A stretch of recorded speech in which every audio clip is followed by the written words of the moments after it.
La escápula es la pieza más importante del cinturón escapular. Es un hueso grande, plano y triangular, situado en la parte posterior y superior del tórax. Por arriba se eleva hasta el primer espacio intercostal, su ángulo inferior baja hasta la octava costilla, su borde interno está ligeramente separado de la espina dorsal, presenta dos caras, una costal y otra posterior, tres bordes y tres ángulos. El ángulo lateral de la escápula está delimitado por la cavidad glenoidea, poco profunda y con ligera forma de cama, que se articula con la cabeza del húmero, para formar la articulación glenohumeral. Inferior a la cavidad glenoidea hay una gran rugosidad con forma triangular, el tubérculo infraglenoideo, donde se inserta la cabeza larga del músculo tríceps braquial. Superior a la cavidad glenoidea se encuentra un tubérculo menos definido, el tubérculo supraglenoideo, que es el lugar de inserción de la cabeza larga del músculo bíceps braquial. La superficie posterior de la escápula se divide mediante una prominente espina, en la fosa supraespinosa, pequeña, situada en la zona superior, y una fosa infraespinosa mucho mayor bajo la espina. El acromion es una proyección anterolateral de la espina, forma un arco sobre la articulación glenohumeral y se articula mediante una pequeña carilla ovalada situada en el extremo distal con la clavícula. La zona situada entre el ángulo lateral de la escápula y la unión de la espina a la superficie posterior del hueso es la escotadura mayor de la escápula. La superficie costal de la escápula es prácticamente lisa. Casi toda su extensión la constituye una concavidad poco profunda denominada fosa subescapular. La superficie costal y los bordes actúan como lugares de inserción muscular, y la superficie costal, junto con el músculo relacionado con ella, se pueden mover libremente sobre la pared torácica subyacente. El borde lateral de la escápula es grueso y resistente y sirve para la inserción de los músculos, mientras que el borde medial y la mayor parte del borde superior son finos y angulosos. El borde superior está delimitado en su extremo lateral por la apófisis coracoides y una pequeña pero nítida escotadura supraescapular.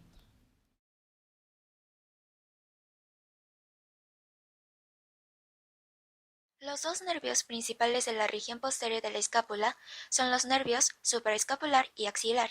Ambos se originan en el plexo braquial de la axila. El nervio supraescapular tiene su origen en la base del cuello, del tronco superior del plexo braquial. Se dirige posterior y lateral a través del agujero supraescapular para alcanzar la región posterior de la escápula, donde se sitúan en el plano entre el hueso y el músculo. Tras pasar e inervar el músculo supraespinoso, pasa por la escotadura mayor de la escápula, entre la raíz de la espina de la escápula y la cavidad glenoidea, para terminar inervando el músculo infraespinoso. Este nervio no suele tener ramas cutáneas. El nervio axilar se origina en el fascículo posterior del plexo braquial, sale de la axila en su pared posterior, pasando por el espacio cuadrangular y entra en la región posterior de la escápula. Junto con la arteria y la vena circunflejas humerales posteriores, se relaciona directamente con la superficie posterior del cuello quirúrgico del húmero. El nervio axilar inerva los músculos deltoides y redondo menor. Además tiene un rama cutáneo, el nervio cutáneo lateral superior del brazo, que recoge la sensibilidad general de la piel situada sobre la parte inferior del músculo deltoides. Las tres principales arterias de la región posterior de la escápula son las arterias supraescapular, circunfleja humeral posterior y circunfleja de la escápula, que contribuyen a formar un plexo vascular interconectando alrededor de la escápula. La arteria supraescapular surge en la base del cuello, como una rama del tronco tirocervical, que es una de las principales ramas de la arteria subclavia. También se puede originar directamente de la tercera parte de la arteria subclavia. La arteria supraescapular suele entrar a la región posterior de la escápula superior al agujero supraescapular, mientras que el nervio pasa a través del agujero. En la región posterior de la escápula, este vaso discurre paralelo al nervio supraescapular. Además de irrigar los músculos supraespinoso e infraespinoso, a lo largo de su recorrido ofrece ramas para numerosas estructuras. La arteria circunfleja humeral posterior se origina en la tercera parte de la arteria axilar, en la axila. La arteria circunfleja humeral posterior y el nervio axilar abandonan la axila a través del espacio cuadrangular, en la pared posterior y llegan a la región posterior de la escápula. Este vaso irriga la articulación glenohumeral y los músculos relacionados. La arteria circunfleja de la escápula es una rama de la arteria subescapular que también se origina en la tercera parte de la arteria axilar en la axila.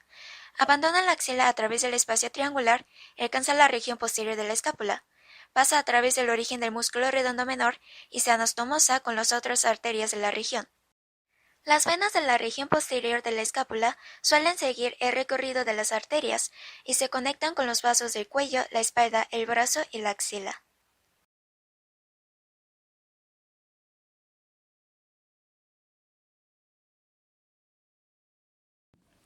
La articulación escapulocostal, o también conocida como articulación escapulotorácica, es una articulación fisiológica formada entre la escápula y la pared torácica.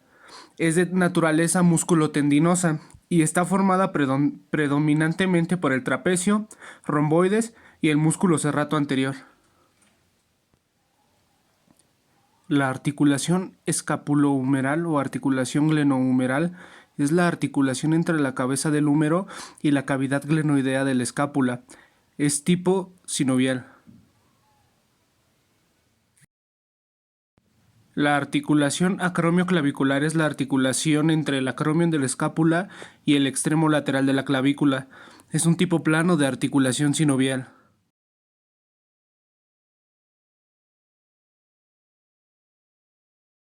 Los dos músculos más superficiales del hombro son el trapecio y el deltoides. Su conjunto forman el contorno característico del hombro. El trapecio une la escápula y la clavícula con el tronco. El deltoides une la escápula y la clavícula con el húmero. Músculo trapecio. Su origen es en la línea nucal superior. Su inserción es en el borde superior de la cresta de la espina de la escápula, acromion, borde posterior del tercio lateral de la clavícula. Su inervación motora viene de la parte espinal del nervio accesorio. Su inervación sensitiva viene de las ramas anteriores de C3 y C4. Es potente elevador de la escápula. Rota la escápula durante la abducción del húmero por encima de la horizontal. Las fibras medias retraen la escápula y las inferiores deprimen la escápula. Músculo deltoides. Su origen es en el borde inferior de la cresta de la espina de la escápula, borde lateral del acromio. Su inserción es en la tuberosidad deltoidea del húmero. Su inervación viene del nervio axilar. Es el principal abductor del brazo. Las fibras claviculares colaboran en la flexión del brazo. Las fibras posteriores ayudan en la extensión del brazo. Músculo elevador de la escápula. Su origen es en la apófisis transversa de la vértebra C1 y C2 y tubérculos posteriores de la apófisis transversas de las vértebras C3 y C4. Su inserción es en la superficie posterior del borde medial de la escápula, desde el ángulo superior hasta la raíz de la espina de la escápula. Su inervación son las ramas directas de las ramas anteriores de los nervios raquídeos C3 y C4 y ramas del nervio dorsal de la escápula. Se encarga de elevar la escápula. Músculo romboides menor.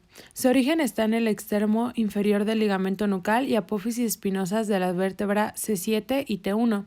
Su inserción es en la superficie posterior del borde medial de la escápula, en la raíz de la espina de la escápula. Su inervación es el nervio dorsal de la escápula. Su función es elevar y retraer la escápula. Músculo romboides mayor. Su origen es la apófisis espinosa de la vértebra T2 y T5 y segmentos intermedios del ligamento supraespinoso. Su inserción es en la superficie posterior del borde medial de la escápula, desde la raíz de la espina de la escápula hasta el ángulo inferior. Su inervación es del nervio dorsal de la escápula. Su función es elevar y retraer la escápula.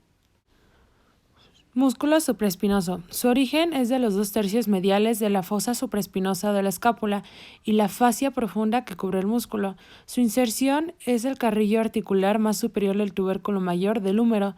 Su inervación es el nervio supraescapular. Es de los músculos de los manguitos de los rotadores. Inicia la abducción del brazo hasta los 15 grados en la articulación glenohumeral. Músculo infraespinoso. Tiene su origen en los 2/3 mediales de la fosa infraespinosa de la escápula y la fascia profunda que cubre el músculo. Su inserción está en la carrillo articular media de la superficie posterior del tubérculo mayor del húmero.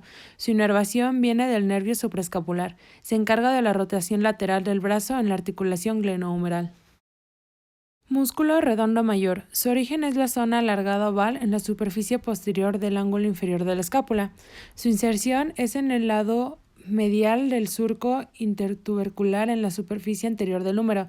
Su inervación es por el nervio subescapular inferior. Se encarga de la rotación medial y extensión del brazo de la articulación glenohumeral. Músculo redondo menor. Tiene su origen en los 2/3 superiores de la franja ósea aplanado en la superficie posterior de la escápula, inmediatamente adyacente al borde lateral de esta. Su inserción está en el carrillo articular inferior de la superficie posterior del tubérculo mayor del húmero. Su inervación viene del nervio axilar y se encarga de la rotación lateral del brazo en la articulación glenohumeral. Músculo cabeza larga del tríceps braquial. Tiene su origen en el tubérculo infraglenoideo de la escápula. Su inserción es por el tendón común de la inserción de las cabezas medial y lateral. Su inervación es por el nervio radial.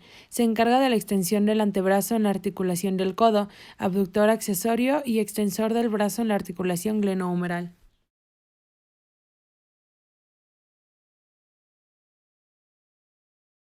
Para llevar a cabo la disección de la parte escapular, hay que hacer una incisión transversal a la altura del ángulo superior de la escápula. Hacer una incisión transversal paralela a la anterior a la altura del ángulo inferior de la escápula. Para unir las dos incisiones hay que hacer una incisión longitudinal a un dedo del borde espinal de la escápula para retirar el colgajo lateralmente. Retiraremos el tejido celular y la piel. También retiraremos la aponeurosis. Observaremos la espina de la escápula, el músculo trapecio, el músculo dorsal ancho, el músculo redondo mayor y el músculo deltoides. Bajo el trapecio se encuentra el músculo supraespinoso, bajo el deltoides el músculo redondo menor, la porción larga del tríceps y el músculo infraespinoso. Se verá el triángulo homotricipital formado por el músculo redondo mayor, redondo menor y la porción larga del tríceps. Bajo este triángulo se encuentra la arteria circunfleja escapular. Rechazando el músculo deltoides encontramos el cuadrilátero homotricipital, que estará formado por el músculo redondo menor, la porción larga del tríceps, el músculo redondo mayor y el cuello quirúrgico del húmero. Dentro del cuadrilátero homotricipital se encuentra el paquete vasculonervioso circunflejo, formado por la arteria y nervio circunfleja profunda. Bajo estas regiones se encuentra el triángulo humerotricipital, por donde pasa la arteria humeral profunda y el nervio radial. Rechazamos al músculo infraespinoso para apreciar la arteria subescapular y el nervio subescapular. Después retiramos el trapecio, al igual que el músculo supraespinoso, para poder apreciar en un plano más profundo la escotadura coracoidea, por donde pasa la arteria supraescapular y el nervio supraescapular. Retomamos a su posición original los músculos supraespinoso, trapecio y deltoide. Cerramos la aponeurosis superficial para concluir colocando el tejido celular y la piel en su posición previa.